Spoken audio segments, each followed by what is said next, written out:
আপনি যদি মুত্তাকি হতে না পারেন, আপনার জীবনের কোরবানি কিন্তু কবুল হবে না। কোরআনে কারিমে আল্লাহ যেখানে কোরবানি শব্দের ব্যাখ্যা দিয়েছেন যে কোরবানি করো, ওর আগের শব্দে আমার আল্লাহ দিয়েছেন নামাজের কথা।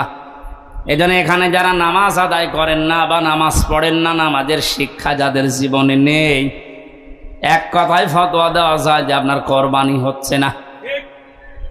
ফাসাল্লি লিরাব্বিকা ওয়ানহার, আগে কোরবানি করো এরপর নামাজ পড়ো। বলেন বলেন। এজন্য নামাজ যারা পড়ে না তাদের সাথে ভাগ দিলেও আপনারটা হবে না। এটা একটু কড়া হয়ে গেল। আরে ভাই, এই যে পুরাটা মিলে হাত, এতটুকু যদি না থাকে বাকিটুকু দিয়ে কিছু করা যাবে। যদি বলেন একটু চুলকিয়ে দেন তো কোনো জায়গায়, এতটুকু দিয়ে চুলকাতে পারবেন? আল্লাহ